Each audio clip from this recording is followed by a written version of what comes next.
matrix is everywhere. It is all around us. The pain and the suffering and how hard life is and woe is me, we believe it's assigned to us, but it's all our perception. This is how to escape the matrix. It is the world that has been pulled over your eyes to blind you from the truth. What truth? That you are a slave. You have to let it all go. Fear, doubt, disbelief, free your mind. These are all boxes of the mind, right? And this is what the Matrix wants you to be in. That's the game of life. You fail, you reflect, you rebuild, and you fucking conquer. All right, what is going on? Hope everyone's doing good. This is a video that I have wanted to make for a really long time, and I genuinely think this is by far and away one of the most important ones that I will ever fucking put out. So I have a saying on my teams, which is go on Amazon, buy a seatbelt, attach it to your chair and strap in, right? Because this is all about how within roughly 2 years, I went from being just an anxious restaurant worker to collecting over $4 million in cash, right, across different teams, managing elite sales teams. And then obviously one of the main ones was managing Iman Gadzhi's entire sales operation. Obviously, I also launched his $18,000 program as well from zero, right, all the way up to 300 grand in the first 2 weeks of it, right? So that was me driving all of those things. All right, so we are hood up mode for this here because this is important. I've gone Anakin Skywalker mode for this training right here. As you can see, this is how to escape the matrix. Now, there's a quote down below, which is from the Matrix, which is, you have to let it all go. Fear, doubt, disbelief, free your mind. So we're going to go through everything that I have done and built and actually deployed into my life and my existence to free my mind. Okay, let's fucking crack on in. So the very first thing is called epi-genetics, okay? So this was a concept that I came across. It's obviously from Dr. Joe Dispenza. It essentially talks about how you can like switch genes on or off, right? It's basically like altering the software of your body. And you can see here, the way to view it is almost like you're, creating a movie, right? And what is a powerful step that you can actually do, which we'll break down later, is like envisioning the final movie scene. What does that look like? What do you want your life to look like? What do you want to leave behind? That's a really powerful like final scene, right? Where like the movie ends and the curtains close. Like, what do you want that to look like, right? Because that will actually give you a lot of clarity around things greater than just materialistic items, right? Around things like legacy and impact, okay? So you can basically think of the DNA like the hardware, right? Essentially the script of the movie. Now, epigenetics itself is basically the software. So it's like you're changing the director, right? It's like as if someone brought me onto a film studio and said, hey, shoot The Dark Knight, right? And then they were like, actually, this is shit. You don't know how to make movies. Let's get Christopher Nolan in. All of a sudden, we have scripted a masterpiece, right? And as a result of changing the creative direction, we are basically then changing the final movie, which is us, the organism, okay? And the whole study of this, and you can look into this, this is the audiobook that opened my mind to this. Now, I want to be clear here. We live in a sea of information, right? There is too much information. The missing piece is that most people don't take information and actually implement and execute upon it, okay? So don't just go through this and like kind of listen to it whilst you're jacking off or whatever. Like actually go through this, make notes, figure out how it applies to you, right? But essentially, the study is all around that like we are not genetically locked into just being a certain type of person or whatever it might be, right? It's basically like it might be predisposed a little bit. We might be kind of predisposed towards certain tendencies, but it's not predetermined. We can alter that. We can change that. We can shift the trajectory, which is liberating, which is freeing. Because if you're the kind of person that said, well, I can't really do this because I'm not that type of person, or I'm kind of an introvert, or any of these stupid labels that we place upon ourselves, these are all boxes of the mind, right? And this is what the Matrix wants you to be in. Like you have a little confined brain. You don't tap into your true infinite power that is inside of you. You're basically limited. You're the 1%, right? Like you've got 100% capacity and you're just tapping into 1% of it. Okay. We have like fucking alien genetics inside of us if we knew how to fucking turn them on, right? It's what I always like to think about. I'm like, boom, I could be something revolutionary. I could be like the next fucking like person that's going to shift everything, but I can't because I'm too boxed in by my world. So it's like boom, boom, boom, boom, boom. How can I keep chipping away at that box? Okay. So the beautiful thing here is we have absorbed and we have modeled from those around us and from our lives, right? You grew up around people, you absorbed their fears, you modeled their behavior, right? And as a result, it was never yours in the first place. It was never your original thought. It was never your identity. You just associated it like to you. You associated with it and you adopted it as if it was your own, but it wasn't yours. And when we can start to first have awareness to that, because 99% of people in the matrix don't have awareness in the first place, that's the trap. So the first step is awareness. This allows you to have awareness. It also allows you to feel kind of like you're stepping into a revelation, like, holy shit, there's so much more that I can do. There's so much more that I can be, okay? So the first point here is epi-genetics. So with that being said, the next point is nothing can have control over me. What does this mean? One very simple rule, and it's a process of elimination, okay?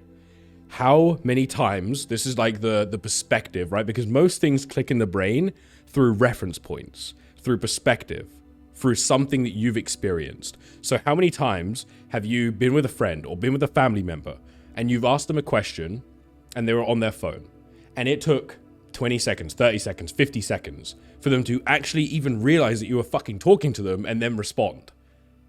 They literally lost self-consciousness. They were so absorbed in this thing, they weren't even themselves in that moment. That is such an infinite amount of power that you were giving to a device, right? And I think Joe Rogan talked about this in a podcast, where it's like, imagine if you didn't have a phone and someone told you there's a drug that will just make you stare at your hand mindlessly for 6 hours. You'd be like, yo, get me the fuck away from that drug. But it's there and it has control over us. And there's so many things like this, right? We're such addictive people because it's manufactured to be that way, right? So when it comes to nicotine, when it comes to alcohol, and when it comes to escaping, and when it comes to dating and all of these like things and TV and video games and all the things that I've done, right? For my entire life up until a certain point where I decided to redefine who I am. The reframe is, if it has control over me, like if I need it to operate, if I have to have it, otherwise I can't perform at the highest level, it has control over me. And at a certain point, I don't want to say it will destroy me, but it will limit the ceiling of my potential because I'm so reliant on something.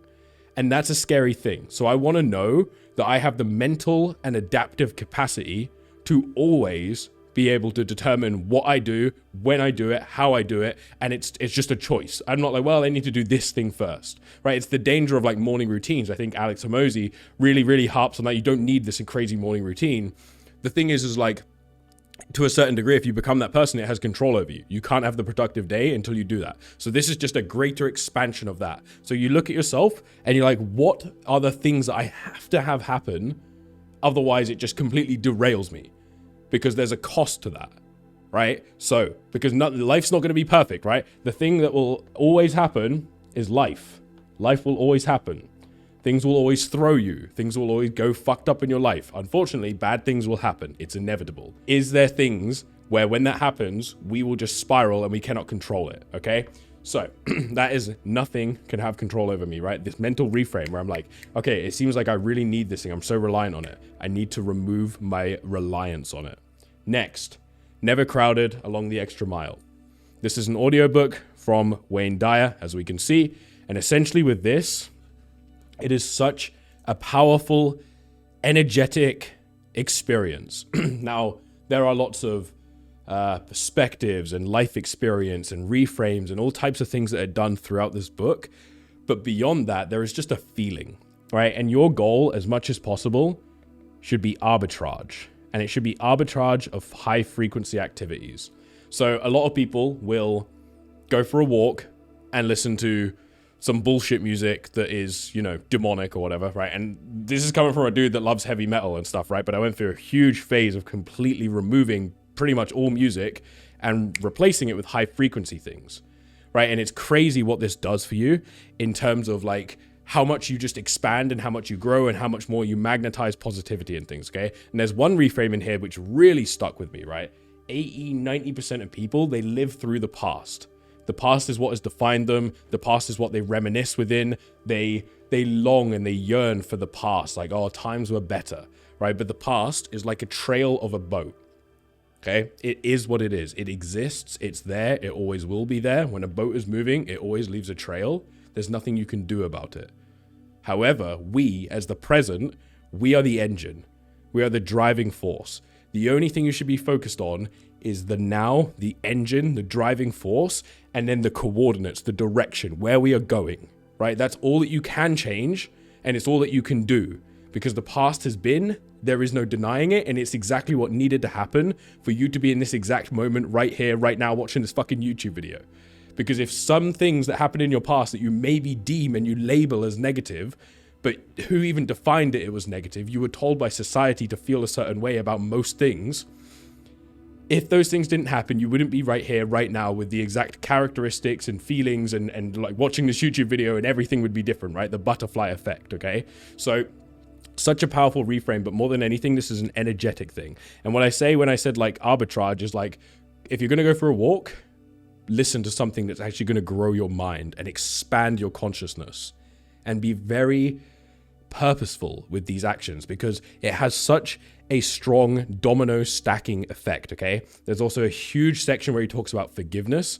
Forgiveness is one of the most powerful things that will ever happen to you as an individual. I have had really fucked up things happen to me in terms of exes and best friends that have betrayed me, and business things that have got all fucked up, and people who haven't paid me, and all of these things.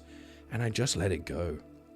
I just forgive. It is what it is. It's happened. I can't change it. There's no point in dwelling on it.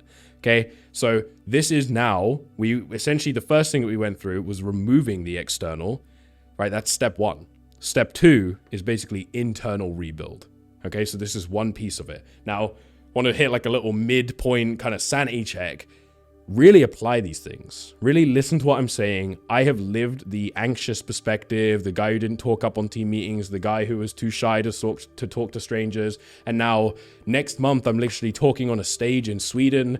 I'm constantly looking to like what can put me in an uncomfortable position, because that will be the next step in my journey, the next quantum leap that I go through. Okay. So next, catch the thought. So simple, right? So fucking simple, but so effective. Every time I think of something like, oh my God, I'm about to jump on the call with this guy and he's super high level and maybe he's going to challenge me, and like, all these these stupid thoughts that have become racing, and you overthink things and you get anxiety from it. Just picture yourself grabbing that thought. You acknowledge the thought, you grab it, right? You physically reach out and you grab it, and you kind of question it. Why do I even have this thought in the first place? Where did this stem from, right? What kind of probably led me to even have this thought to begin with? Well, when I was in school, all these things, but then it's just like, cool. So it's not mine. I don't want to identify with it. And what is the cost, right? You do a cost benefit analysis. What's the cost of thinking this way? 99.9999% of the times, I'd probably say 100% of the times, the cost is always something bad. It never pays off to have a bad thought. It doesn't benefit you in any way. So I just choose to not even acknowledge it. I'm like, cool. And eventually, I'm not joking, it becomes instantaneous, right? I can think of really bad shit that's happened to me within recent times where it immediately happened. I caught the thought and I said, yep, it's not going to serve me. Move on to the next, right? And there's another one, which is just done, next. Done, next. It's happened, move on. Now, boom, we're striving, momentum, always momentum. I need to grow. If I'm stagnating, if I'm spending time reflecting on the past, I'm either stagnating or regressing. But the thing is, when you are stagnating, you are regressing, right? So I never want to regress. That's my biggest fear in life, right? So it's a very simple one. The next reframe, right? There's a lot of mental things that I put myself through, which have allowed me to instantaneously be able to grab my state and just fucking flip it. And boom, this now, right? Time is now. So speaking at a mastermind, and I don't mean the fact that I'm going to speak at a mastermind, right? I'm talking about like in the mind. So imagine the problem that you are currently experiencing, if it's business, personal, whatever, relationships. Imagine you went up on stage, there's a room full of 100 strangers, and you just described that problem word for word, because we are knee deep in the actuality of its existence. Right? We're in the thick of it. We've got all these emotions. We've got all these ties to things. Like we overcomplicate it. If we gave that problem on stage, one, would people even deem it that much of a problem whatsoever? Or would they be like, yo, that's a tiny like little blip of a problem. Like get the fuck over it. Like it's so small, right? And then two, what would be their advice? Because it's normally very simple. It's normally like, dude, what are you talking about? Of course that person's bad for you. Cut them out, right? Of course you shouldn't do that thing. Of course that's self-sabotage. Why would you do that? But because we're in the thick of it, we deem it as something more big than it is and more visceral. And the way that I came to this realization was that I was at a mastermind and I was sat down and someone was describing a business problem they were going through and how it was affecting their personal life and all these things. And I remember sitting there thinking, this guy is wasting our fucking time. This is a stupid question, stupid problem. It's so simple, etc. And then I realized, I bet that I do the same thing. I bet for them, it's this massive thing. They put it on a pedestal. Oh my God, my life is ending. But the reality is everyone else is sat there thinking, what is wrong with you? This is nothing. So now I think about that. If I was to go on stage and say this exact problem, what would people tell me? So fucking simple, but so infinitely powerful. Next, why not me? I ask those words all the time. And again, these are all done through life lessons and really like finding how can I become the highest version of myself, right? And this one happened when I was selling Iman's 18K product. I would jump on calls with these guys and I would genuinely be so excited to talk, but also scared, transparently, but so excited to talk to a guy who's maybe doing 100K a month, 500K a month, $1 million a month, right? I've closed some very impressive people on that mentorship. The realization from 99% of them was like, there's actually nothing really special about this person in a nice way, right? It's like super impressive of where they got to, but they're flesh and blood, they're humble, right? Or even if they're an ego, right? Even if they've got an ego, that's normally just a defense mechanism, right? But like, there's really nothing special. They just had this relentless mindset that like, I'm going to figure it out. I'm going to make it work. It is what it is, right? Boom, hurdles. I love the hurdles. I love failure. They just strive, right? They just push through. But fundamentally, they are the fucking same as us. They are flesh and blood. They were birthed. They exist on the same planet. Everything is the same. So you just ask that question and then you just move on and you just move forward. Why not me? And these are things that you can say on sales calls, by the way.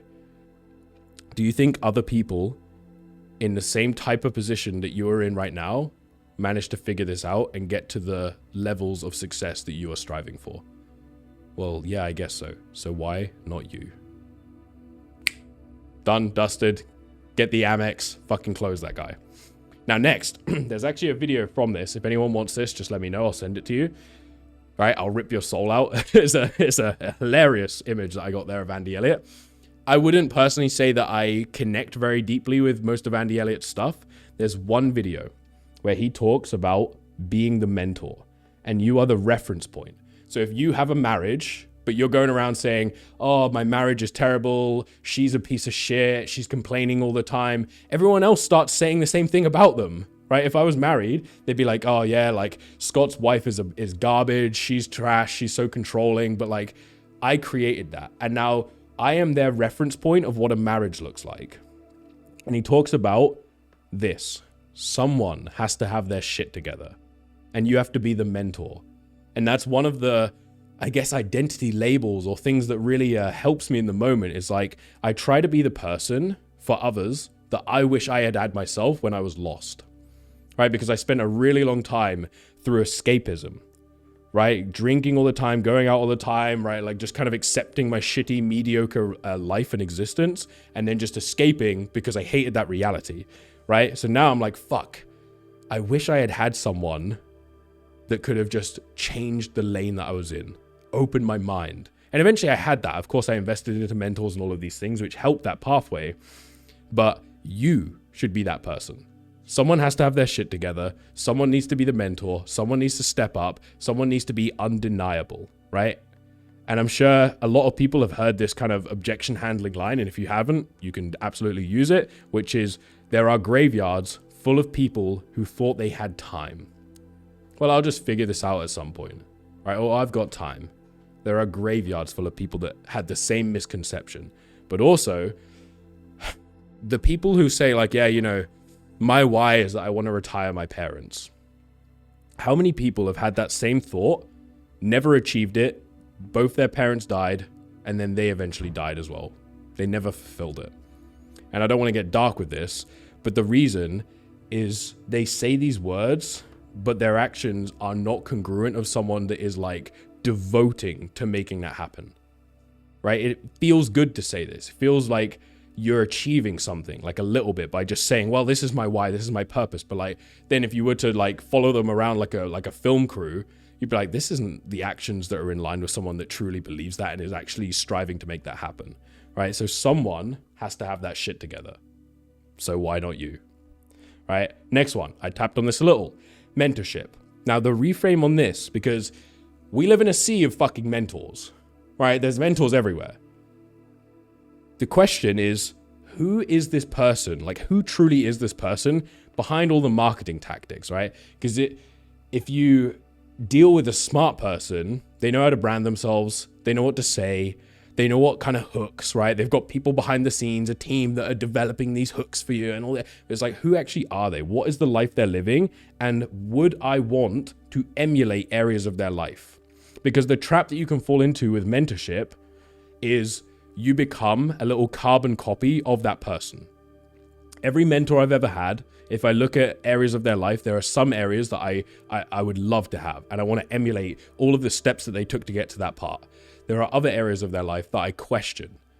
And most people don't. They just blindly follow this advice, right? But I wouldn't follow the mentorship advice of someone who is 40, 50 years old, has no family, right? Not, like, isn't in a loving relationship or a marriage or anything. I wouldn't follow the relationship advice from that person, but I might follow their business advice. And this seems very kind of simple when you say it out loud, but most people don't even think in that way. It's like, oh, this is about, I'm just going to fucking blindly follow this person. You got to have some level of awareness. It's like, what can I take from them that is undeniable and I can apply to myself? What are the golden gems of this person? What are the hardships they've gone through? What are the life lessons they've learned? What are all of the hurdles they've jumped over that I can just skip, and I can just quantum leap over all of those by applying all of the angles that they've clearly like taken time with, okay? So this is such an important thing, is like, get around the right people. I know this is like common advice, but like, look at who you want to learn from and double the fuck down on it, but then question the other areas, right? Because you can have more of like a relationship mentor, then you could have a business mentor and a health mentor, and maybe there's someone that's ticking a few of those boxes, but most people won't tick all of the boxes, okay? Next up, really simple, right? And a lot of these things are almost effortless, but most people still won't do them. So I want you on this video, anyone that's truly making notes, I want you to actually apply it, right? Like how much longer do you want to just be that person that is unhappy with where they're at? They know they're below their baseline of true potential, but yet they still don't really execute on the things that could get them closer to that place, right? So this is a really simple one. I've done this for well over a year. I just had a note on my phone, all right, on my iPhone. If you're an Android user, I hate you. I'm joking, but kind of joking. Daily note, I'd go for a walk in the morning and I would just simply write something unique every day that I'm grateful for in that moment. It's so fucking simple, but you're starting your day with the right intention, and then you are going to magnetize way more positive things, because that's the lens of perspective that you've placed upon your day. And you just do this every day, and it compounds and it compounds and it compounds, right? Now, the second one, again, I'm looking for effortless things. Everyone gets into bed, everyone lays there, and then eventually you fall asleep. You're just like a vampire in a coffin laying there until you eventually go to sleep. Why not take those few minutes before you kind of actually fall into slumber and just have gratitude? Man, I'm so grateful that I'm just in a warm house. I've gone through these hardships that have brought me to where I am today. I got this, this nice bed sheets around me, right? Things are great. Like, you just appreciate it. You take a deep breath in and you just acknowledge everything. Another day done. Tomorrow I'm going to show up even more powerful. I'm a winner and I win. And it's so simple, right? And it's a little bit like woo-woo, maybe some of these things, but they have such a impactful change in everything that is all around you, okay? All in your environment, okay? Next, I never saw this diagram. I've talked about this before. Honestly, transparently, I thought I created it. Maybe and I think success leaves clues, right? So maybe I got pieces of this from somewhere and then kind of created my own thing of it, but ever expanding edge of comfortability. Anyone who's been coached by me, you already know this. I talk about like having a circle, right? And that's like your comfortability edge. And every single time you do something that's uncomfortable, it's slightly expanding. And you should always be striving to expand it.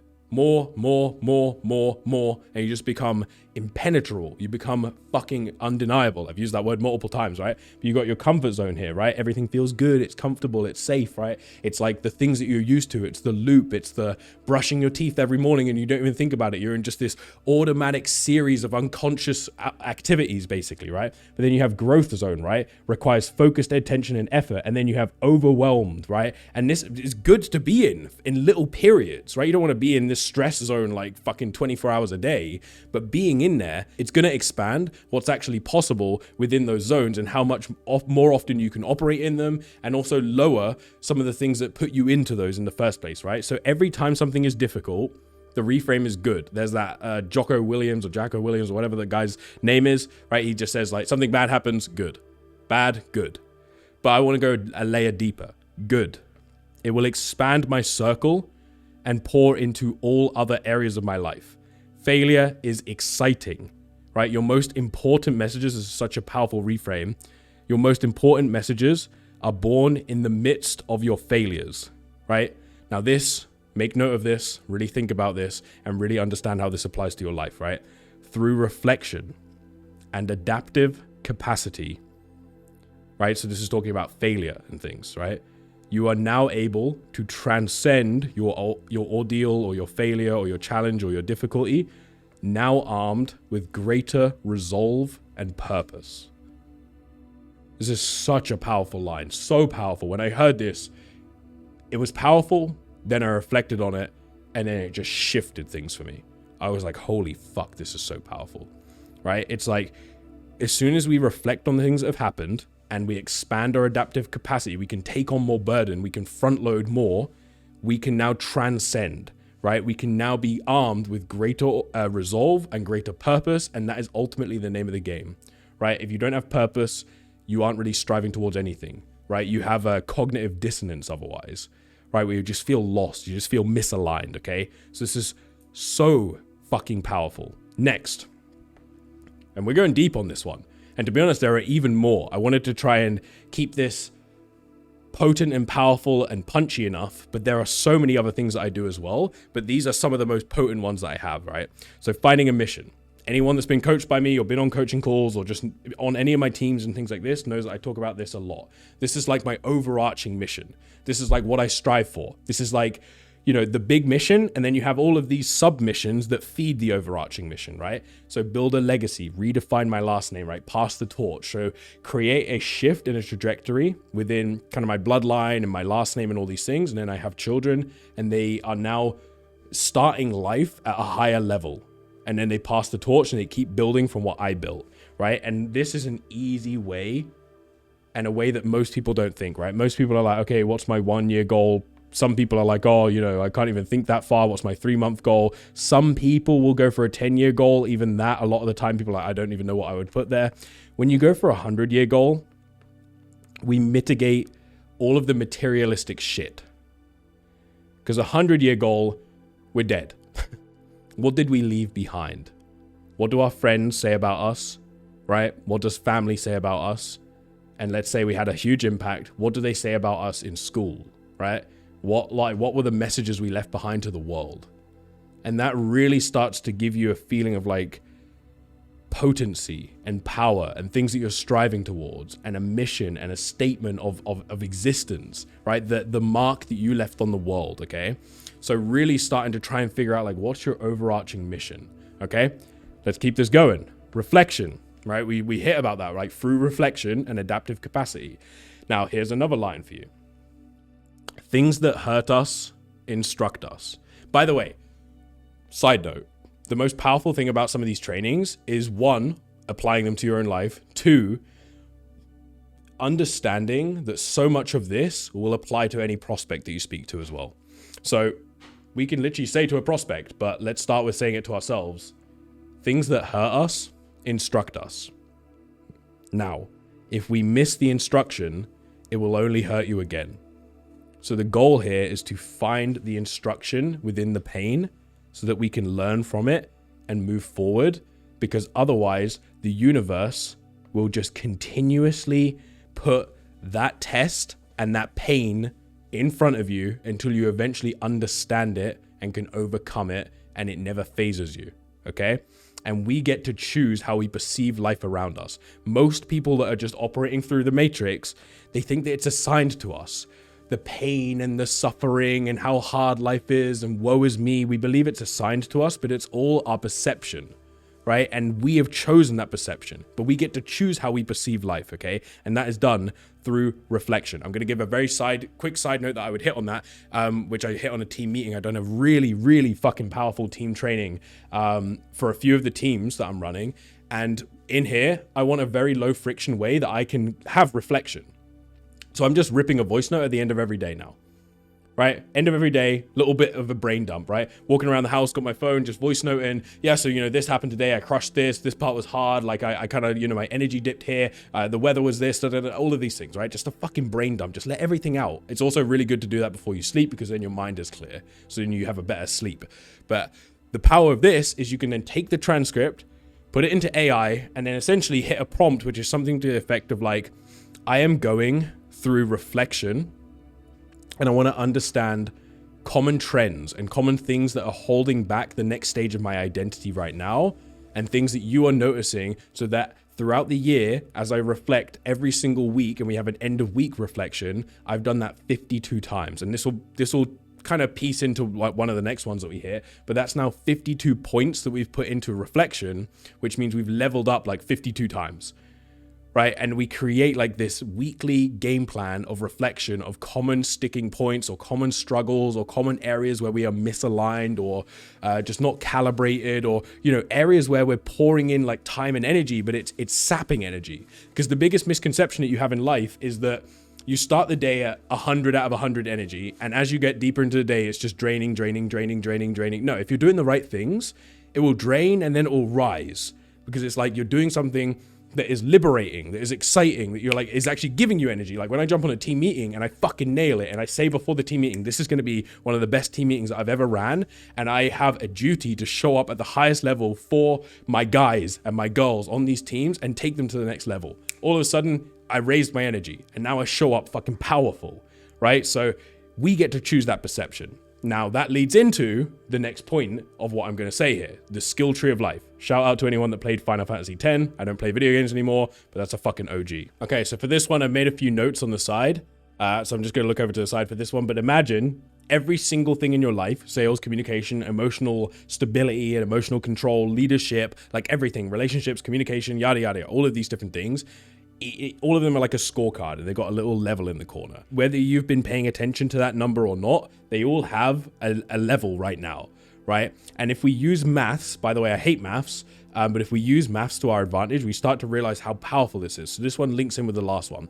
Most people might reflect and review upon their life or things that happened maybe every 3 months, every 4 months, whatever it might be, right? Compared to the person that's doing every single week, that person has 52 skill points that they're putting into XYZ, right? Into communication, for example, if they're reflecting on their articulation of words and communication and facilitation of connection that they had fucking built during that week or whatever it might be, right? Compared to doing it every like once every 4 months, right? That would be 3 skill points across a year. Compared to the person who's done it every week, has 52 skill points across the year. That should scare you, because there's one person that's put 52 points into the year and they've grown, let's say 52 times, compared to the other person who's grown 3 times, right? And if you look at this, the person who's growing, like putting 3 points in, it would take them 17 years to achieve the same amount of reflection and growth. So that's how you view it. This person here is able to grow basically 17 years worth of growth into one singular year. It's so powerful. And I view everything as a game, right? I'm immediately like, I struggled with that. Let me reflect on it. Let me understand. Let me do a core review. Let me transcript it. Let me highlight the words that were shit that I said. How could they have been better? Let me fucking literally shift how I view this thing. What should I have said instead? Right? And I'm rewriting it. I'm rewriting and I'm rewiring my own brain through reviewing and through reflection. Now, next, anchors. Why is there a picture of Tony Robbins kind of staring down at us? That's actually what Eli Wilde uses. He has, which Eli Wilde, for anyone that doesn't know, NLP mentor, right? And he's Tony Robbins's in-person sales rep, right? So on stage, he sells fucking, he's a killer, right? At the end of the day, if you don't know him, that's crazy. But he basically has a picture of Tony Robbins staring down at him because that's like his mentor. That's the person that he knows, like, I need to show up for this person, right? They've given me so much, I need to give back to them, right? I know that Aaron Seaton has like an AI kind of old version of him, right? I've given advice to a guy on one of my teams where he has like a golden nameplate on his desk, right? Because the brain runs on gimmicks, right? But it's an immediate hack to success, right? So if you wanted to become like a world-selling author, like a best-selling author, get a fucking book and print out a cover that says Scott Brunning, best-selling author. That's obviously not my goal, but like you see it, like it's there. It's in the subconscious mind. You're looking at it every fucking day. It's why when I bought the car for my dad, I had a financial goal that I was working towards, and I had it next to me on my PC desk every single day. And I was thinking about the number of calls that I am taking, how much commissions I need to make per day. And I reverse engineered all the maths to make that happen. And then what do you think happens when I don't hit my target for the day? I go and fucking hunt that target. I go out, I hit follow up, I hit outbound, I make it happen, right? Like I've set clear targets and coordinates, and there is no question in my mind that like, well, maybe I'll hit it. It's like, no, this is what I committed to. I reverse engineered it. It's fucking written. It's carved into the universe, okay? And if you look at any great leader, they all have anchors. They have things that will immediately anchor them, right? So like a photo of a family, right? And like, remember why you're doing this, right? I think there's like a Simpsons thing, right? Where like Homer has like, remember why you're doing this or something like that on there, right?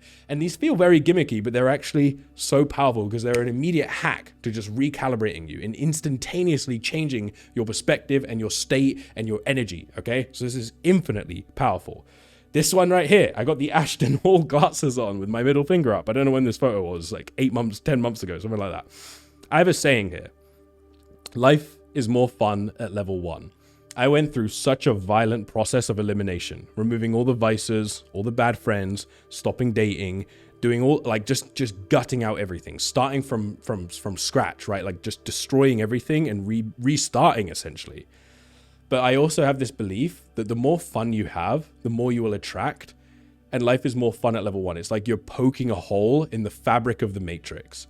Right? Because everyone wants you to be kind of the Alex Hormozy approach of like grind until you die, hate what you're doing, just fucking accept that life sucks. And it's like, you can have fun with it. It's why if anyone watches my coaching calls on my YouTube, I'm having fun.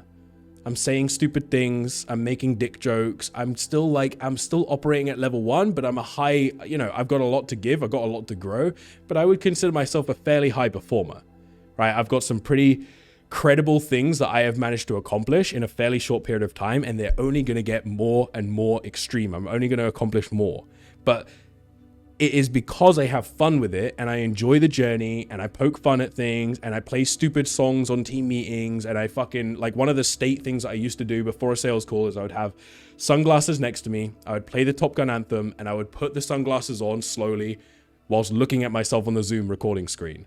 And I would have fun with it. And then immediately the guy comes in, he's in my waiting room. I got the sunglasses on. Obviously I take them off and I let him in. What's up, brother? How you doing? Right? I got great energy immediately, but I'm having more fun with it.